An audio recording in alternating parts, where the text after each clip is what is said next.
"I'm offering you $1 million for your farm, Mr. Hayes," the elegant woman said, her eyes reflecting the same determination that had made her a legend in the horse-breeding world.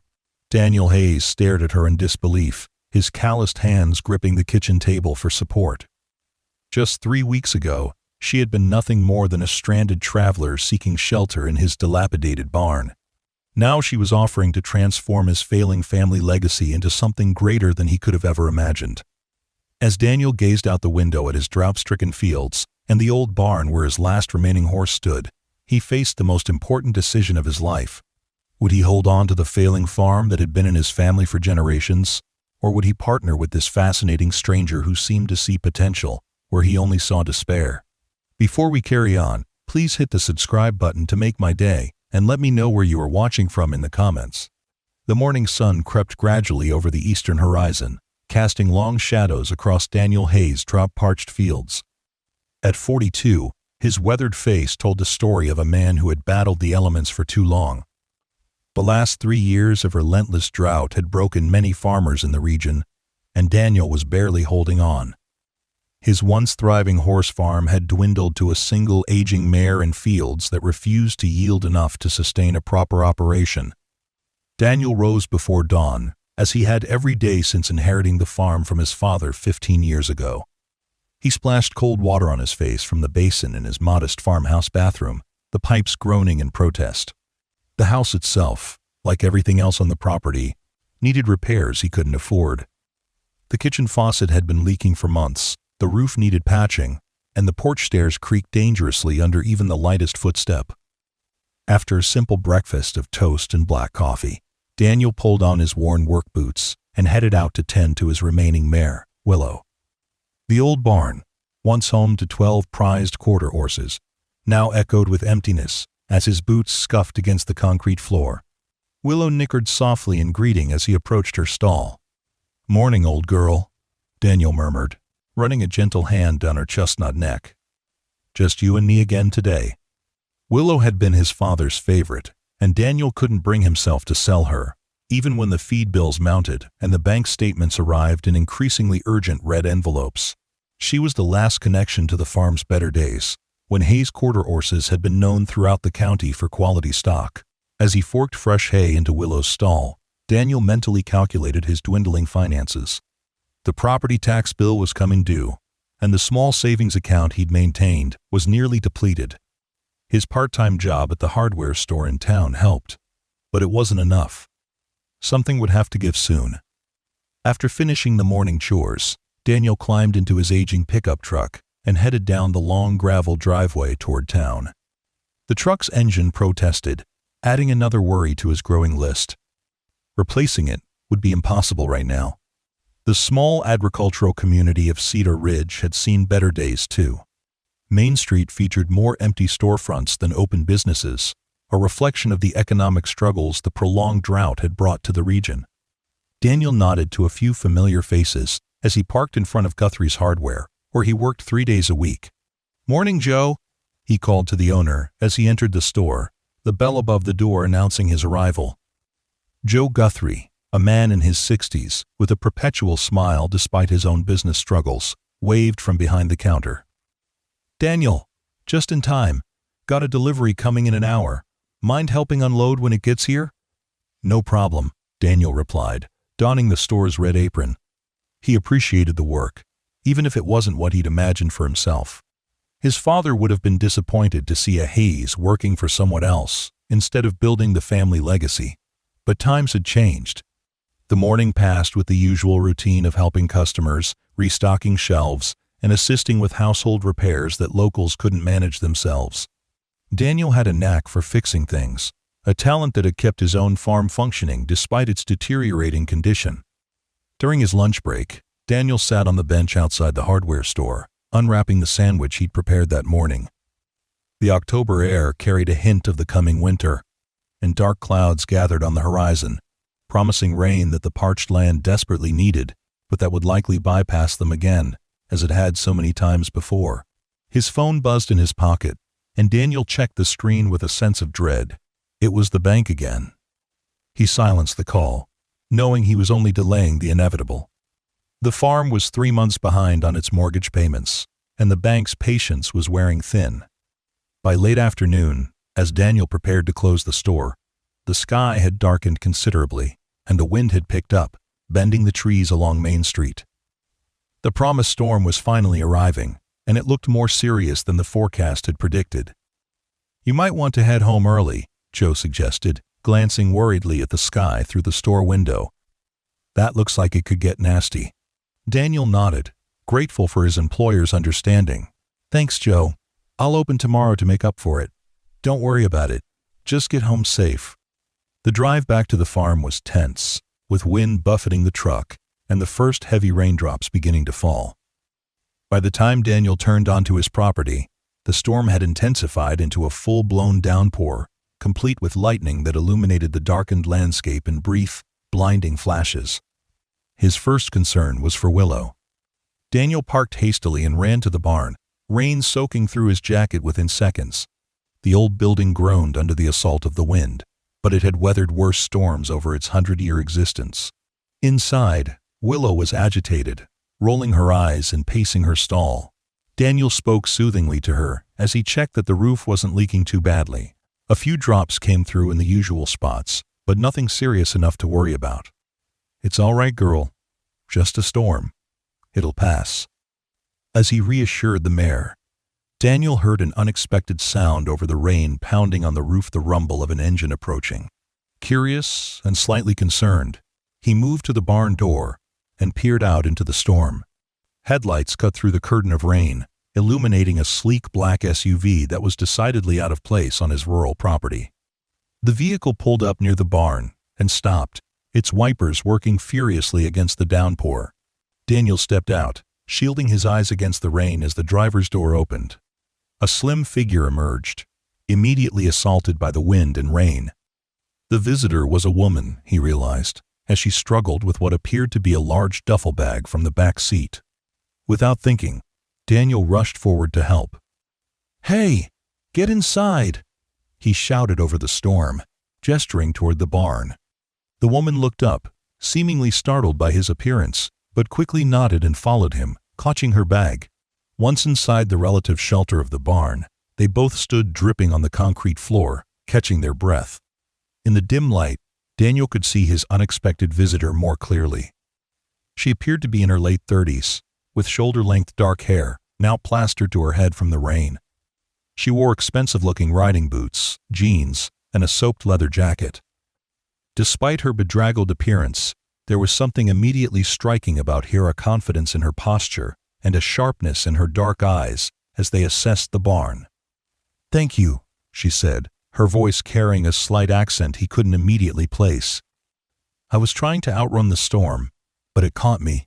My GPS said the nearest hotel is 20 miles away, and in this weather—" She gestured to the raging storm outside. "You picked a bad day for a drive in the country," Daniel replied, running a hand through his wet hair. "I'm Daniel Hayes. This is my farm." "Alexandra Belmont," she responded, extending a hand. Her grip was firm, her hands surprisingly calloused for someone who drove such an expensive vehicle. "I apologize for the intrusion, Mr. Hayes. I was on my way to view a property in the next county when the storm warning started. I thought I could make it to town before it hit." Daniel nodded, noticing that she was shivering slightly in her wet clothes. "Look, the house isn't far. You can dry off there and wait out the worst of it." Alexandra glanced around the barn, her eyes lingering on Willow, who watched them curiously from her stall. "That's very kind, but I don't want to impose. Perhaps I could just wait here until the rain lets up a bit?" Before Daniel could respond, a tremendous crash of thunder shook the barn, and both of them jumped. Through the open door, they witnessed a massive oak tree at the edge of the property split and crash to the ground, taking down the power lines with it. The distant lights of the farmhouse flickered and went out. "Well, that decides it," Daniel sighed. "Power's out, but the house has a fireplace and plenty of candles. You'll be more comfortable there than in this drafty old barn." Alexandra hesitated, then nodded. "Thank you. I truly appreciate it." As they prepared to make a dash to the house, Daniel noticed her glancing again at Willow. "Your horse seems anxious," she commented. "Would you like me to help you settle her before we go?" Daniel was surprised by the offer. Most city people in Alexandra, despite her riding boots, had the polished look of someone more at home in urban settings. Wouldn't know the first thing about calming a horse during a storm. "You know horses?" he asked. A small smile touched her lips. "A little," she replied, with what seemed like deliberate understatement. Curious now, Daniel watched as Alexandra approached Willow's stall. The mare, normally wary of strangers, pricked her ears forward with interest. Alexandra spoke softly in a language Daniel didn't recognize, perhaps French or Italian, and extended her hand palm up. To his astonishment, Willow immediately stretched her neck to sniff the offered hand, then allowed Alexandra to stroke her face. "She's beautiful," Alexandra said, expertly running her hands along the mare's neck in a way that visibly calmed the animal. "Quarter horse? She has excellent conformation, despite her age. She's the last of our breeding stock," Daniel admitted, increasingly intrigued by his mysterious visitor. "You clearly know more than a little about horses." Alexandra turned to him with an enigmatic smile. "Let's just say we understand each other." She gave Willow a final pat. "She'll be fine now." The storm frightened her, but she settled. Indeed, the mare did seem remarkably calm now, munching contentedly on her hay despite the continuing thunder. Daniel shook his head in amazement. "Well, I'm impressed. Now let's get you out of those wet clothes before you catch pneumonia." They made a mad dash through the downpour to the farmhouse, Alexandra clutching her duffel bag. The house was dark and cooling quickly, without electricity. Daniel lit several oil lamps and candles, their warm glow creating dancing shadows on the walls. "The bathroom's upstairs, first door on the right," he told her. "There are clean towels in the cabinet. I'll get the fireplace going." "Thank you," Alexandra said, disappearing up the stairs with her bag. While she changed, Daniel built a fire in the living room fireplace, grateful that he'd stocked up on firewood. He also changed into dry clothes and put a kettle of water on the propane stove, one of the few appliances that would work without electricity. When Alexandra returned, she had changed into dry jeans and a simple gray sweater. With her dark hair combed back from her face, Daniel could better appreciate her features: high cheekbones, a straight nose, and those remarkably intense dark eyes. She wasn't conventionally beautiful, but there was something compelling about her face, an intelligence and determination that commanded attention. "I made tea," Daniel offered, gesturing to the 2 mugs on the coffee table. "It's nothing fancy, but it'll warm you up." "Perfect," she said, settling into the armchair nearest the fire and accepting the mug. "Your home is lovely, Mr. Hayes." Daniel glanced around the modest living room with its worn furniture and faded curtains.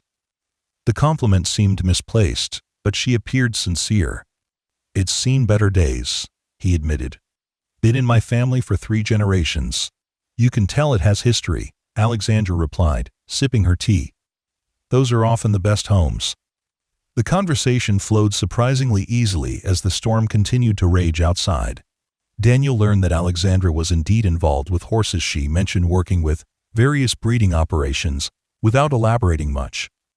She asked intelligent questions about his farm, listening with genuine interest as he described its history and the challenges of recent years. "The drought's been hard on everyone around here," Daniel explained.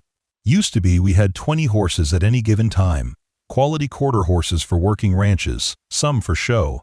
My father built a solid reputation. Hayes Quarter Horses," Alexandra said thoughtfully. "The name does sound familiar." Daniel raised an eyebrow.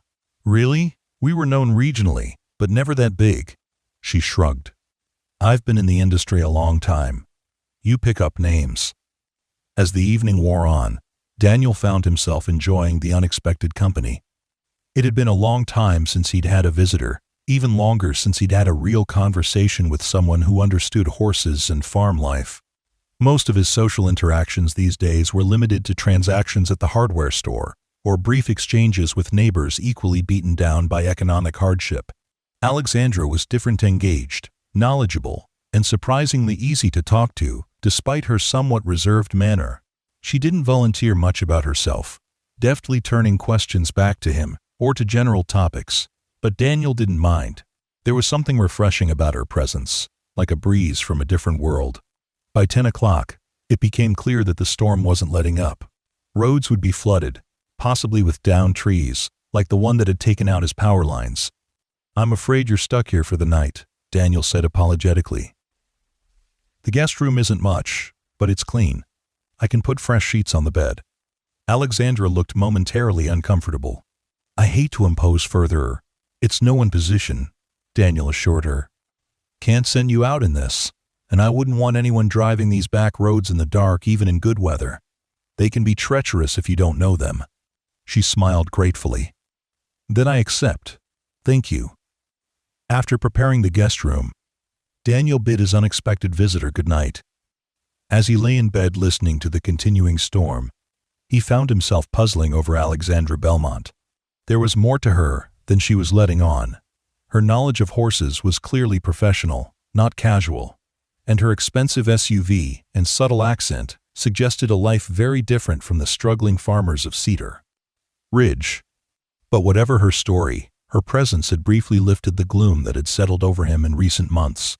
For one evening, he'd been distracted from his mounting debts and uncertain future. Tomorrow would bring a return to reality, but for now, Daniel was simply grateful for the respite. Morning arrived with surprising brightness, the storm having moved on during the night, leaving puddles and debris as evidence of its fury. Daniel rose early as usual, and was surprised to find Alexandra already awake, standing on the front porch with a mug of coffee, surveying the farm in the clear morning light. "Hope you don't mind," she said, indicating the coffee. "I found the percolator." "Not at all," Daniel replied, joining her with his own mug. "You're an early riser." "Habit," she explained. "In my line of work, mornings start before dawn." Together they assessed the storm damage. Besides the fallen oak tree, a section of fencing was down, and the barn roof had sprung a new leak. But overall, the farm had weathered the storm reasonably well. "I should check on Willow," Daniel said after finishing his coffee. "Mind if I join you?" Alexandra asked. "I'd like to see her in proper light." They walked to the barn together, navigating around puddles and fallen branches. Inside, Willow greeted them with a soft nicker, clearly pleased to see visitors after the frightening night. Alexandra approached the mare with the same confidence she'd shown the previous evening, and again, Willow responded to her with unusual trust. Daniel watched, fascinated, as his visitor ran expert hands over the horse, checking her legs and examining her teeth with the practiced eye of a veterinarian or professional trainer. "She's in excellent condition for her age," Alexandra commented. "You've taken very good care of her." "She was my father's pride and joy," Daniel explained. "Sired some of our best foals." Alexandra nodded thoughtfully, then glanced around the mostly empty barn. "And this was full once?" 12 stalls, usually all occupied. "Had a good operation going." Daniel couldn't keep the hint of bitterness from his voice. Then the drought came. Feed prices doubled, and horse market collapsed simultaneously. Perfect storm. Alexandra was silent for a moment, her dark eyes scanning the barn's interior with an intensity that suggested she was seeing more than just an old building. "The structure is solid," she said finally. "Good bones. And your land, how many acres do you have?" "About 300, though only 80 are suitable for horses. The rest is wooded or too rocky." 80 acres is substantial," she remarked, "plus a sound barn and established water sources." "That's not nothing, Mr. Hayes." Daniel frowned slightly, wondering at her interest. "It's Daniel, please. And yes, it would be a decent setup if I had the capital to rebuild. But as it stands..." He shrugged, the gesture conveying his financial reality more clearly than words. Alexandra turned to face him directly. "What if you did have the capital?" The question caught him off guard. "Excuse me?" "I'm being hypothetical," she said smoothly. "If you had the resources, would you want to rebuild your horse operation, or would you prefer to sell and pursue something else?" Daniel leaned against a stall door, considering the unexpected question. "I've never wanted to do anything but this," he admitted. "It's in my blood. My grandfather started with 2 mares and built something that mattered. My father expanded it. I was supposed to take it further, not watch it die." He paused, realizing he'd revealed more of his feelings than he'd intended, But that's life, I suppose. Sometimes you don't get a choice. Alexandra nodded, her expression unreadable. Sometimes you don't, she agreed. And sometimes choices appear when you least expect them. She checked her watch. I should get going soon. I need to check road conditions and reschedule my appointment. As they walked back to the house, Daniel noticed that Alexandra kept glancing back at the barn and scanning the property with that same assessing gaze. At the house, she gathered her things quickly and prepared to leave. I can't thank you enough for your hospitality, she said, extending her hand.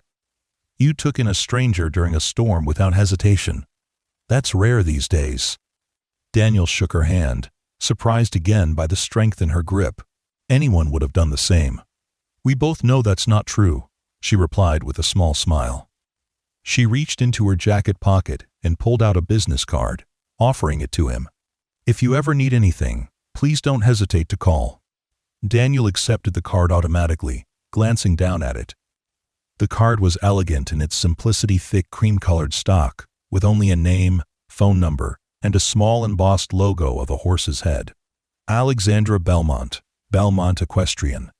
When he looked up, questions forming on his lips, Alexandra was already heading to her SUV. He followed her out, still looking at the card. What exactly do you do at Belmont Equestrian? He called after her. Alexandra paused by her vehicle, the morning sun highlighting the determination in her face. I find potential and develop it, she answered cryptically. Thank you again, Daniel. You may be hearing from me sooner than you think. With that, she climbed into her SUV and drove away, leaving Daniel standing in his driveway, the business card still in his hand, wondering about the strange encounter and what she had meant by her parting words. 3 days passed, and life returned to its difficult routine. The power was restored, Daniel repaired the fence damaged in the storm, and his financial worries resumed their constant presence in his mind. The encounter with Alexandra Belmont began to seem like a strange dream, a brief interlude from reality. On the 4th day after the storm, Daniel returned from his shift at the hardware store to find a different luxury vehicle parked in his driveway, a silver Mercedes sedan that gleamed in the late afternoon sun.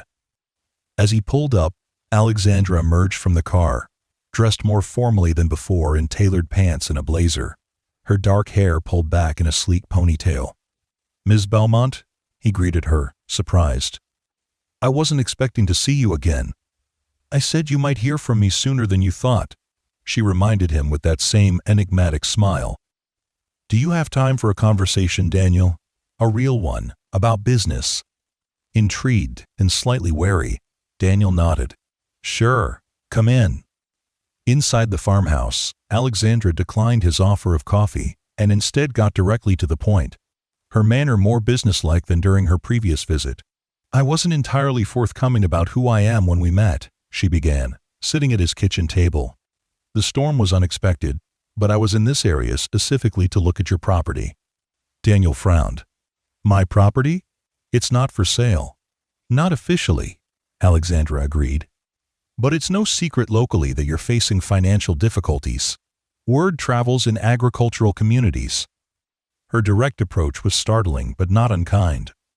I didn't plan to reveal myself quite so dramatically, but the storm changed that. Reveal yourself? Daniel echoed, increasingly confused. Who exactly are you, Ms. Belmont? Alexandra Belmont, founder and owner of Belmont Equestrian, she stated simply. We're one of the largest warm-blood breeding operations in Europe, with facilities in France and Germany. We specialize in dressage and jumping prospects, primarily Hanoverians, and sell Francais. Daniel stared at her. The name suddenly clicked in his memory. Belmont was indeed famous in international horse breeding circles, though far removed from his world of quarter horses and working stock. Why would someone like you be interested in my rundown farm? He asked bluntly. Alexandra leaned forward, her dark eyes intense. Because I'm expanding to North America, and I need the right property with the right potential partner. She gestured toward the window, indicating the land beyond. Your farm has excellent bones, Daniel. The soil quality, water sources, proximity to several major equestrian centers, while still being affordable, it's an ideal location. Daniel shook his head in disbelief. But it's nothing special. There are bigger, better-equipped farms in this region that are probably for sale. I've seen 12 properties in 3 states over the past month, Alexandra replied firmly. Yours has what I'm looking for. And after meeting you, seeing how you care for that mare despite your circumstances, observing your knowledge and commitment, I believe you might be the right partner as well. The word partner caught Daniel's attention. Partner? Not just buying me out? Alexandra nodded. That's my proposal. I need someone who knows the local agricultural scene, who understands American regulations and business practices, who has roots here, someone who cares about building something lasting. She paused. I'm offering you a partnership. My capital and international connections, your local knowledge and land. We would transform this place into Belmont Hayes Equestrian, the North American branch of my operation. Daniel felt as though the floor had dropped away beneath him. It was too sudden, too vast a change to process. I don't know the first thing about warmbloods or dressage horses, he protested. My experience is with quarter horses for working ranches. You know horses, Alexandra countered. The specifics can be learned. I have trainers and handlers who would relocate here. You would learn from them, and they would learn from you about operating in this region. She reached into her bag and pulled out a folder. I've prepared a preliminary business proposal. The numbers are substantial, Daniel. She slid the folder across the table. With hesitant hands, Daniel opened it and began to scan the documents inside. His eyes widened as he took in the figures. The initial investment Alexandra was proposing would not only clear all his debts, but would transform the property into a state-of-the-art breeding facility. The projected revenue, if her estimates were accurate, would exceed his farm's best years many times over. This is, he began, struggling to find words. Life-changing, Alexandra supplied calmly. Yes, for both of us. I need this expansion to happen, and you need a way forward that doesn't involve losing your family legacy. Daniel closed the folder, his mind racing. Why me? Why not just buy a turnkey operation from someone already in the dressage world? Alexandra's expression softened slightly.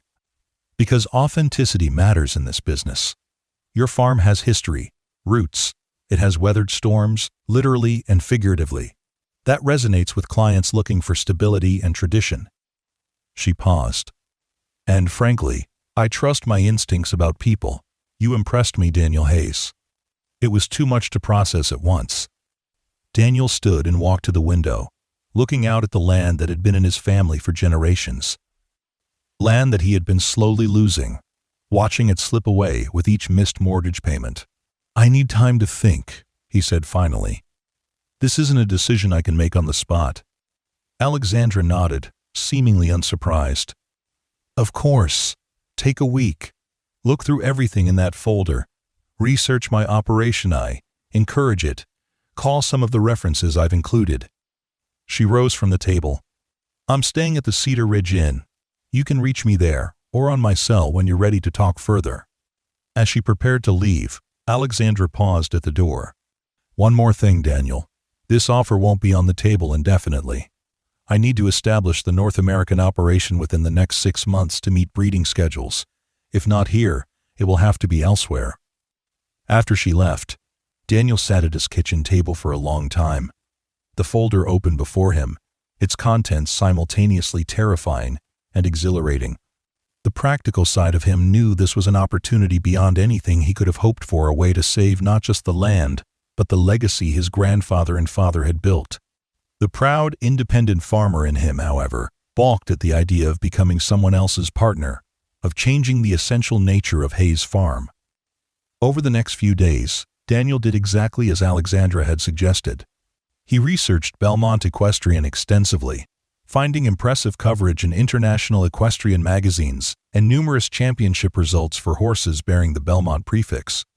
Alexandra Belmont herself appeared in several articles, described as a visionary breeder and one of the most influential figures in European sport horse breeding. He called 2 of the references she had provided: an Olympic-level dressage trainer in Florida and a successful breeder in Kentucky. Both spoke of Alexandra in glowing terms, emphasizing her integrity in business dealings and her extraordinary eye for equine potential. Daniel also sought advice from the one person in Cedar Ridge he truly trusted, his father's old friend, Dr. James Warren, the local veterinarian who had treated the Hayes horses for decades. "Belmont?" James had exclaimed when Daniel mentioned the name during their meeting at the veterinarian's office. "Alexandra Belmont came to see you? She's equestrian royalty, Daniel. What she's done with bloodlines that everyone else had ridden off is nothing short of miraculous." "So, you think her offer is legitimate?"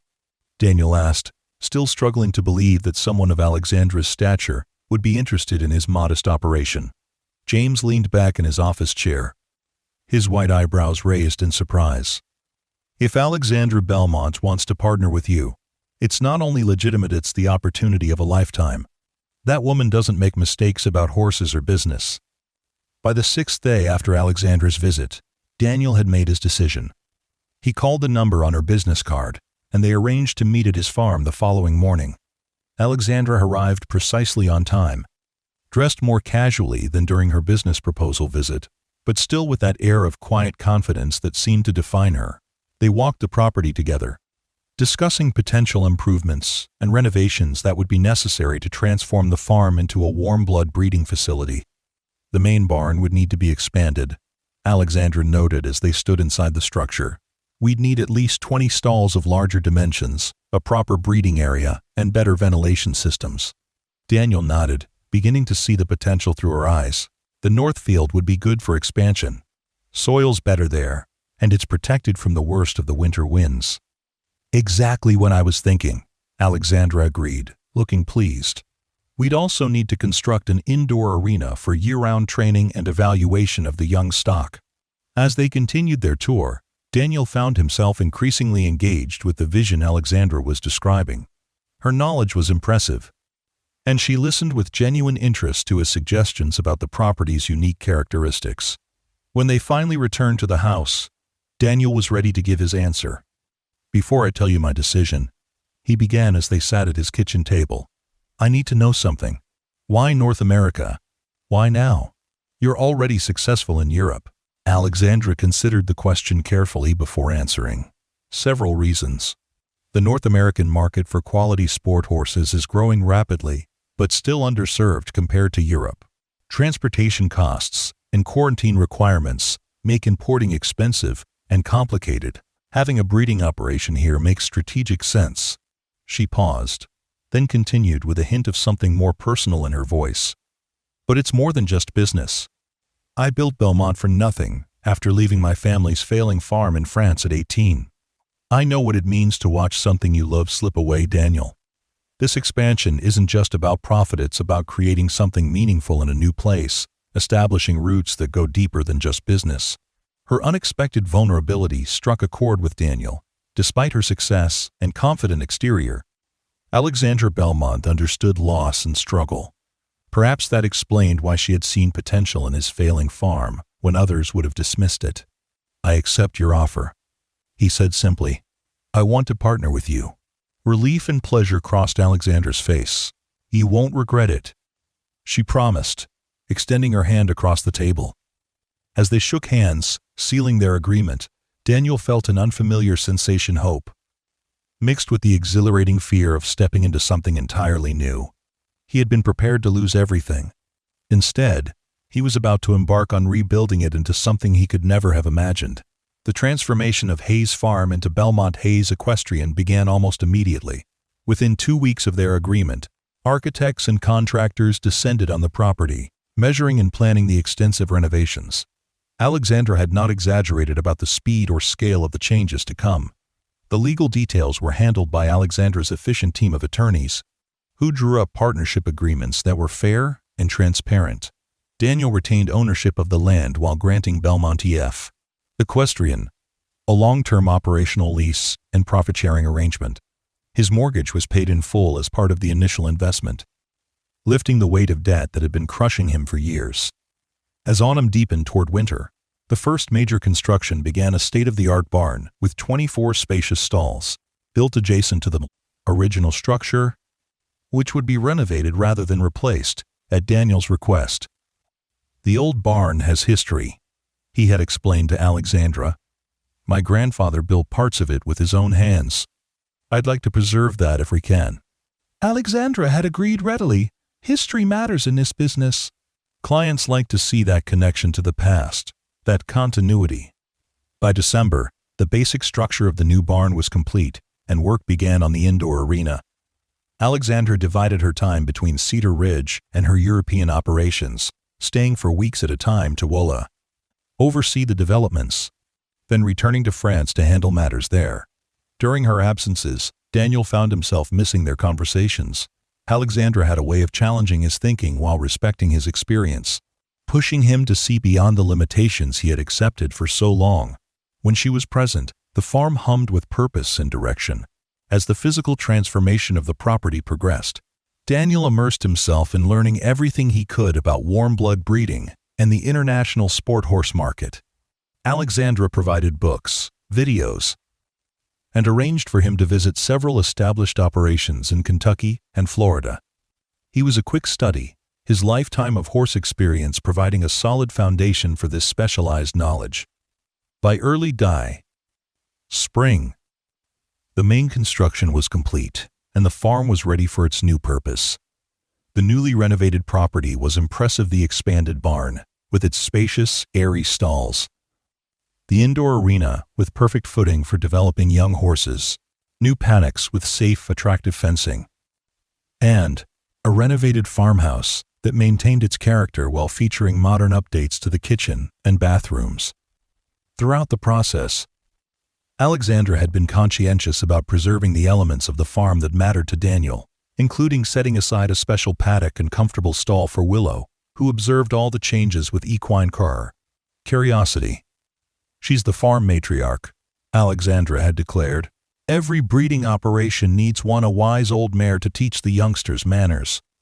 In April, the first Belmont horses arrived from Europe. 3 pregnant broodmares, carefully selected by Alexandra to form the foundation of their North American breeding program, accompanied by 2 of her most trusted handlers, Marie and Laurent, who would stay permanently to help run the operation. The arrival of these magnificent animals marked the true beginning of Belmont Hayes Equestrian. Daniel watched in awe as the horses were unloaded from the specialized transport. Tall, elegant animals with powerful movement and intelligent eyes, so different from the sturdy quarter horses he had raised all his life. "They're spectacular," he murmured to Alexandra, who stood beside him supervising the unloading process. "Wait until you see their foals," she replied, her eyes bright with excitement. "That's when the real magic happens." The pregnant mares settled into their new home with surprising ease. Marie and Laurent, the French handlers who had accompanied them, moved into the renovated guest house on the property, bringing European expertise and work ethic to complement Daniel's practical American approach. Over the next few weeks, Daniel worked closely with the handlers, learning their methods and sharing his own knowledge of the local conditions.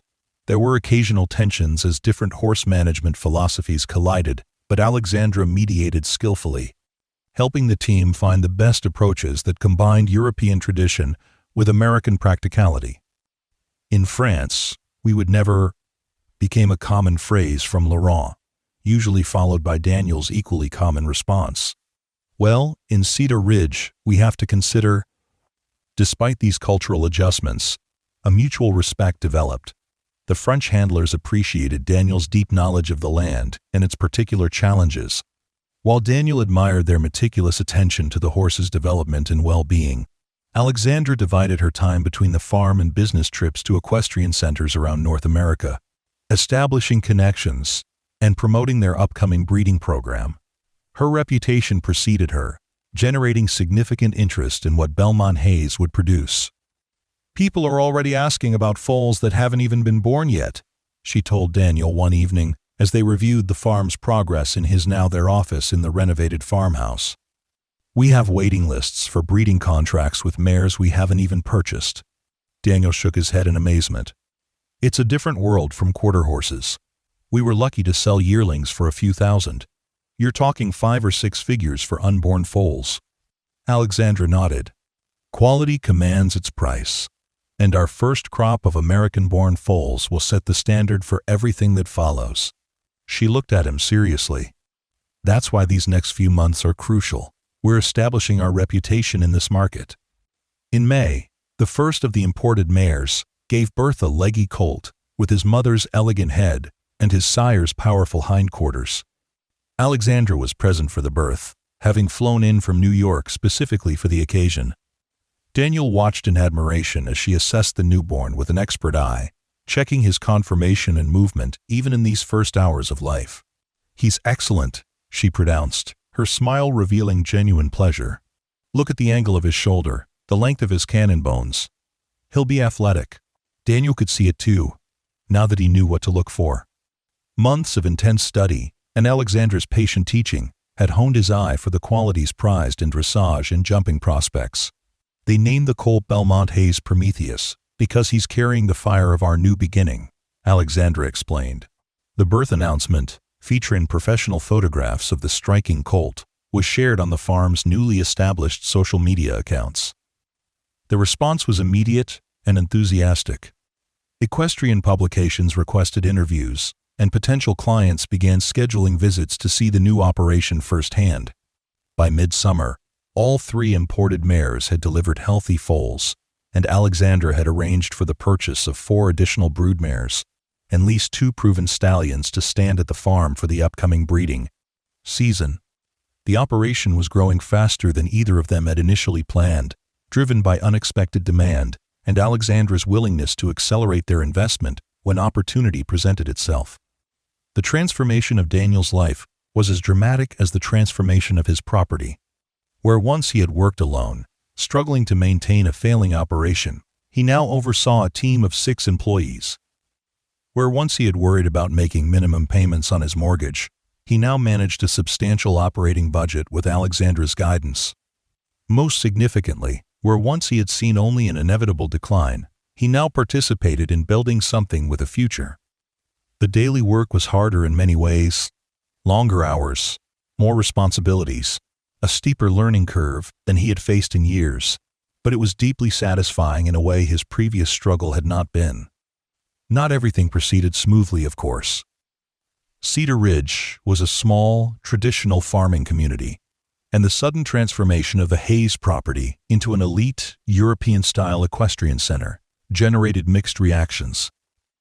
Some neighbors welcomed the investment in job creation, others viewed the changes with suspicion, considering it an unwelcome intrusion of foreign influence. The local feed store owner, Bill Jenkins, captured this ambivalence during one of Daniel's supply runs. "Quite a change out of your place," Bill remarked, as he loaded bags of specialized feed into Daniel's new truck, another sign of the farm's changed circumstances. "Hardly recognize it with all those fancy new buildings. Your dad would be surprised." There was a note in Bill's voice that made Daniel pause. "Surprised good or surprised bad?" Bill shrugged. "Just different, I guess. Hayes Farm was always about good, solid stock for working folks. Now it's all high-dollar show horses for rich people." He glanced at Daniel. "No offense meant, just observation." "None taken," Daniel replied, though the comment stung more than he wanted to admit. "But you know, we were going under the old way. Bank would have taken it all." "True enough," Bill conceded. "Better to see it changing than gone, I suppose." Such conversations made Daniel question whether he had compromised too much in partnering with Alexandra, whether the farm's new direction betrayed its heritage rather than extending it. He found himself defensive about these changes when speaking with old friends and neighbors, yet simultaneously proud when discussing the farm's progress with their new equestrian contacts. Alexandra noticed his conflicted feelings during one of their regular strategy meetings. "You seem distracted," she observed, as they reviewed plans for expanding their breeding program in the coming year. "Is something wrong?" Daniel hesitated, then shared the conversation with Bill and his own mixed feelings about the farm's transformation. Alexandra listened thoughtfully, then set aside the breeding charts they had been discussing. "Come with me," she said, standing and gesturing toward the door. Curious, Daniel followed her outside. Instead of heading toward the new facilities, Alexandra led him to the old barn, which had been renovated but maintained its original character. Inside, Willow dozed in her comfortable stall, while the walls displayed preserved pieces of the farm's history. Old photographs of his grandfather and father with their quarter horses, Hayes Farm trophies from Regional B. shows, and the hand-carved wooden sign that had once hung at the entrance to the property. "I had Laurent hang these last week," Alexandra explained, gesturing to the historical display. "This is the heritage center of our operation, Daniel. Every visitor will start their tour here, learning about Hayes Farm before they see Belmont Hayes Equestrian." Daniel stared at the carefully arranged memorabilia, touched by her thoughtfulness and understanding of what troubled him. "Your grandfather and father built something significant," Alexandra continued. "We're not erasing that, we're building on it. Different horses, yes, but the same commitment to quality and integrity." She met his eyes directly. "The methods evolve, but the values remain." Her words resonated with Daniel. He realized that he had been thinking of the partnership as a departure from his family's legacy rather than its continuation in a new form. Alexandra had seen this more clearly than he had. "Thank you," he said simply. "I needed that reminder." Alexandra smiled. "Partners help each other see what they might miss alone. That's the point." As autumn approached, bringing with it the first anniversary of the storm that had brought Alexandra to his door, Daniel reflected on the whirlwind year that had transformed his life and property. The foals were developing beautifully, the breeding program for the next season was fully booked, and their reputation in the equestrian community was growing steadily. More personally, his relationship with Alexandra had evolved from cautious business partners to genuine friends. They still disagreed regularly, his practical, hands-on approach sometimes clashing with her global, strategic vision. But these disagreements invariably led to better solutions than either would have reached alone. He had also grown increasingly aware of Alexandra as more than just a business partner. Her passion for horses, her unexpected flashes of humor, her willingness to get her hands dirty despite her sophisticated background, all these qualities had gradually shifted his perception of her from intimidating equestrian mogul to fascinating woman. On the anniversary of the storm, Alexandra suggested they celebrate the successful first year of their partnership with dinner at the farmhouse. She arrived with an excellent bottle of French wine and ingredients to cook what she called a proper meal, not your American takeout. Daniel watched with amusement as she took command of his kitchen, preparing a traditional French dish while explaining each step. There was something appealing about seeing this normally composed, businesslike woman enthusiastically describing the importance of proper seasoning and the crime of overcooking garlic. "My mother insisted that knowing how to cook was as important as knowing how to ride," Alexandra explained as she expertly chopped herbs. "She said both were about feel and timing.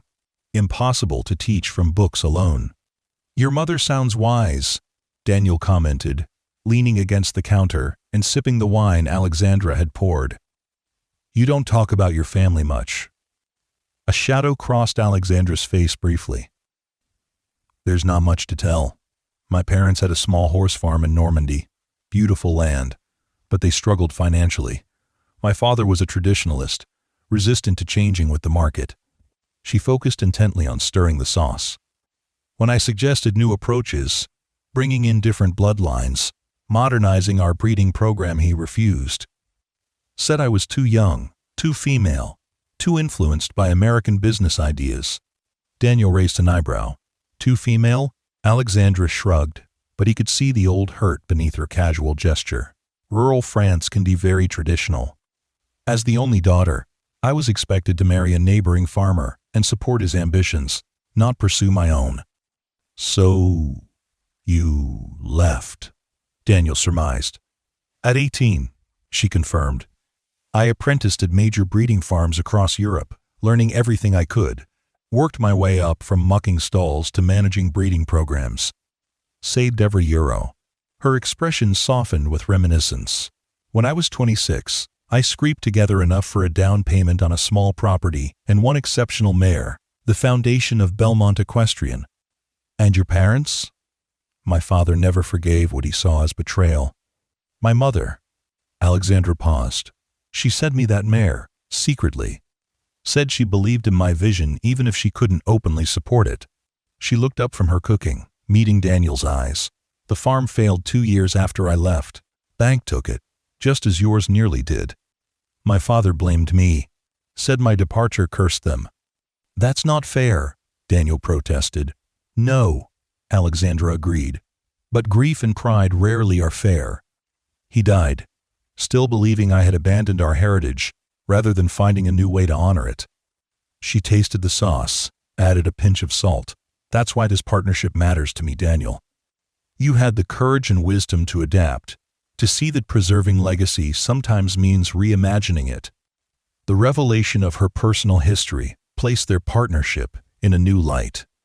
Alexandra's interest in his struggling farm hadn't been merely strategic, it had been emotional as well. A chance to rewrite her own family story with a different ending. Their dinner that evening was more than a business celebration. It marked a deepening of their connection, an acknowledgement of the personal investment they both had in Belmont Hayes Equestrian. As they shared the excellent meal and the remainder of the wine, their conversation ranged beyond horses and business to books, travel, and their differing perspectives on dozens of topics. By the time Alexandra prepared to leave, well past midnight, something had shifted between them. Daniel walked her to her car, the autumn night cool and clear, stars per burr, brilliant above the farm. "Thank you for dinner," he said, "and for everything this past year. I was drowning, and you threw me a lifeline." Alexandra shook her head. "It was never charity, Daniel. I saw potential in the farm, and in you. I still do." Her dark eyes held his in the starlight. "In fact, I see more possibility now than I did a year ago." There was something in her voice, a warmth that went beyond business appreciation. Daniel felt his heartbeat quicken as they stood close in the darkness. The only sounds the distant nickering of horses and the rustle of autumn leaves. Acting on impulse, he leaned down and kissed her. For a breathless moment, he feared he had misinterpreted her meaning, jeopardizing everything they had built. Then Alexandra responded, her hand coming up to rest against his chest as she returned the kiss with unexpected intensity. When they finally separated, both seemed equally surprised by what had happened. "I didn't plan that," Daniel admitted, slightly dazed. Alexandra laughed softly. "I didn't either, though I can't say I haven't thought about it." "Really?" He couldn't keep the surprise from his voice. "Is it so shocking?" she asked, a hint of vulnerability beneath her confident tone. "You're intelligent, principled, and surprisingly adaptable for someone so rooted in raw tradition. Not to mention," she gestured vaguely at him, "the whole rugged farmer aesthetic works for you." Daniel chuckled, relieved by her lightness. "And here I thought you only valued my local knowledge and conveniently located property." "Those too," Alexandra acknowledged with a smile. Then, more seriously, "But we should be careful, Daniel. Our partnership is still young, the business still establishing itself. Complications now could risk everything we've built." He nodded, appreciating her practicality even as he felt a pull toward exploring this unexpected development. "You're right. The farm comes first." "For now," she agreed, her expression softening. "But perhaps we can revisit this complication when things are more stable." As Alexandra drove away, Daniel stood in the driveway, looking out over the transformed property, new buildings gleaming in the moonlight alongside the historic structures that had sheltered generations of Hayes horses. Like the farm itself, his life had become a blend of tradition and unexpected new directions, the familiar and the challenging, the planned and the serendipitous. Winter brought new challenges and achievements to Belmont Hayes Equestrian. Their first American-bred foals continued to develop impressively, with Prometheus in particular drawing attention from trainers and potential buyers. Alexandra made the decision to retain him as their first homebred stallion prospect, a vote of confidence in their program that Daniel found deeply satisfying. The indoor arena proved its worth during the cold months, providing space for the handling and early training of the youngsters and attracting local riders who paid to use the premium facility when it wasn't needed for farm operations. This additional revenue stream had been Alexandra's idea, and while Daniel had initially concerned about opening their specialized facility to the community, he now appreciated both the income and the goodwill it generated. Their personal relationship remained in a careful holding pattern. The kiss they had shared on the anniversary night was not repeated, but something had undeniably changed between them.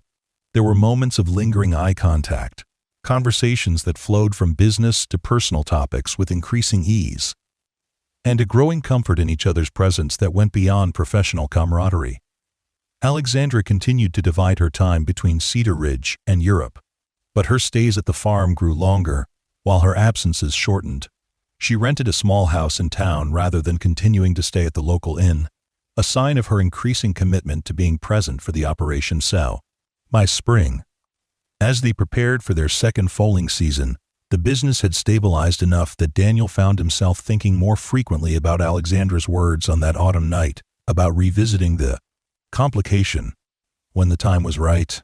He wasn't sure how to broach the subject, aware of the potential risks, but increasingly certain that his feelings for her went well beyond business admiration or physical attraction.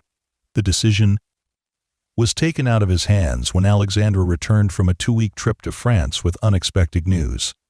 She arrived at the farm directly from the airport, finding Daniel in the main barn supervising the training of one of their yearlings. "We need to talk," she said without preamble, her expression troubled. They retreated to the office, where Alexandra paced the small space instead of taking her usual seat. "What's wrong?" Daniel asked, concern growing. "Problem with the European operations?" "No, the business is fine," she assured him. "It's my mother. She's ill, heart problems that she's apparently been hiding from me for months. The doctors are recommending immediate surgery and extended recovery care." "I'm so sorry," Daniel said sincerely. "Is there anything I can do?" Alexandra stopped pacing and faced him directly. "That's what I need to discuss." "She has no one else, Daniel. My father is gone, no siblings, just distant cousins she barely speaks to. I need to be there for her recovery, which could take months." The implication was clear. "You'll need to return to France indefinitely," he concluded, feeling a hollow sensation in his chest. "Yes." Alexandra's voice was steady, but he could see the conflict in her eyes. "I've arranged for additional staff from our French operation to support Laurent and Marie here, and I'll handle as much as I can remotely, but, she took a deep breath. "You'll need to take full operational control of Belmont Hayes in my absence." Daniel absorbed this. He had grown increasingly confident in managing many aspects of the business, but Alexandra's vision and connections had remained central to their success. "I'll do whatever's needed," he promised. "Your mother should be your priority right now." Relief crossed Alexandra's face. "Thank you. I knew you'd understand." She hesitated, then added softly, "There's something else, Daniel. Something I haven't told you." He waited, sensing her internal struggle. "My mother's farm, the one I grew up on. The one the bank took, it's for sale again." Alexandra's voice held a mix of emotions: longing, uncertainty, determination. "I've made an offer to buy it back. If my mother recovers well, I want to re-establish it as part of Belmont Equestrian, a European sister operation to what we've built here." Daniel felt his heart sink further. What had seemed like a temporary absence now sounded potentially permanent. "You'd split your time between both operations?" Alexandra nodded. "That was my thinking. But it would mean more time in France, at least initially. The property has been neglected for years, and rebuilding would require substantial attention." She watched his face carefully. "What do you think?" What could he say? That he'd grown to count on her presence? That the prospect of running Belmont Hayes without her felt like returning to the empty barn of 2 years ago, despite all the new life they'd brought to it? That he had begun to hope for something between them that transcended business? Instead, he offered what she needed: support. "I think it's fitting," he said, forcing a smile. "Your mother gave you your start with that mare. Rebuilding her farm honors that."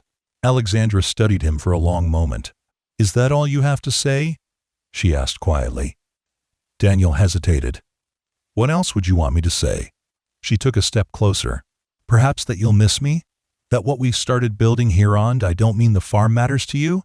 Her directness caught him off guard. "Of course I'll miss you," he admitted. "And yes, what's between us matters. But your family needs you. I understand priorities." Alexandra's expression softened. "My mother's illness has clarified something for me, Daniel. Life doesn't always give us second chances. With the farm, she's given me one. I don't want to miss another." Before he could process her meaning, she closed the remaining distance between them. "I'm not choosing between the farm in France and what we've built here," she said firmly. "I'm finding a way to honor both, just as I'm not choosing between being your business partner and being more." She reached for his hand. "Unless you want me to choose. Unless you prefer to keep things strictly professional." The question hung between them, loaded with possibilities and risks. Daniel had spent 2 years fighting to save his family's legacy, only to discover that legacy was about more than land and buildings. It was about connections, continuity, creating something that would outlast him. "I don't want strictly professional," he answered finally. "I want you in whatever capacity makes this work. If that means managing things here while you rebuild in France, then supporting both operations between us, that's what we'll do." Relief and something warmer filled Alexandra's eyes. "Partners find solutions," she said, echoing words she had spoken to him during their first year working together. In business and beyond. When she left for France 2 days later, their goodbye was no longer constrained by professional boundaries. Daniel kissed her at the airport, with the promise that they would find their way forward together, across distance and cultural differences, combining tradition and innovation just as they had with the farm. The following months were challenging, with Daniel taking on responsibilities he had previously left to Alexandra while she divided her attention between her mother's recovery and the acquisition of the Normandy property. They spoke daily by video call, discussing business matters and personal ones with equal openness. By midsummer, her mother had recovered enough to move into the renovated farmhouse on the newly purchased Normandy property. Alexandra's plan was taking shape: parallel operations on 2 continents, preserving her family's heritage while building something new with Daniel. In August, as Belmont Hayes equestrians celebrated the success of their first crop of foals in a major evaluation event, Alexandra surprised Daniel by arriving unannounced. She watched proudly as Prometheus, now a striking yearling, earned the highest scores of the day from the international judges. Later, as they walked the property together in the evening light, Alexandra shared her vision for their future, both professional and personal. "The Normandy property needs another year of development," she explained. "After that, I think we can establish a rotation: 3 months there, 6 months here, with shorter trips as needed. Technology makes remote management possible for either of us." She glanced at him. "But only if that arrangement works for you." Daniel considered it. 2 years ago, he couldn't have imagined himself as part of an international operation, let alone in a relationship with someone who divided her life between continents. But Alexandra had expanded his vision of what was possible, just as he had helped ground her connection to the land and its traditions. "It works," he assured her. "As long as we're building this together, the logistics are just details to solve." Alexandra smiled, that same confident smile that had intrigued him when she first arrived during the storm. "My mother asked about you," she mentioned casually. "She wants to meet the American farmer who helped her stubborn daughter find balance between innovation and tradition." "I'd like to meet her too," Daniel replied. "Maybe this winter, when things slow down here?" "I'd like that." Alexandra stopped walking and turned to face him. The setting sun cast a golden light across the property they had transformed together, illuminating both the historic structures and the new facilities that represented their shared vision. "You know, 2 years ago, I came here looking for land with potential. I found much more than that." Daniel took her hand, still amazed by the unlikely journey that had brought them together. "A storm brought you to my door, and you changed everything," he said. "Some might call that luck." "I don't believe in luck," Alexandra replied, her dark eyes reflecting the sunset. "I believe in recognizing potential when you see it in property, in horses, in partners," Daniel finished, drawing her closer. As they stood together surveying what they had built and what they would continue to build on 2 continents, Daniel reflected on how completely his life had changed since that stormy night. He had gone from a struggling farmer facing foreclosure to the co-owner of an international breeding operation. From a man resigned to loss to one embracing new possibilities. From solitary caretaker of fading traditions to partner in creating new ones.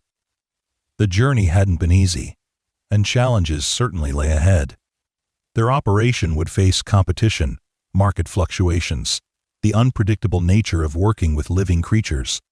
Their personal relationship would navigate cultural differences, distance, and the inevitable conflicts that arise between two strong-willed, passionate people. But as Alexandra leaned against him, her head resting comfortably on his shoulder as they watched the sunset over Belmont Hayes Equestrian, Daniel felt a deep certainty that they would weather whatever storms came their way. Together. "I'm offering you $1 million for your farm, Mr. Hayes," the elegant woman had said that day in his kitchen, when he still saw her as a mysterious stranger with unlikely plans. Now, as Alexandra turned her face up to his with a smile that promised both challenge and partnership, Daniel knew that what she had really offered him was something far more valuable. A future he could never have imagined, built on the foundations of his past, but reaching toward horizons he never knew existed.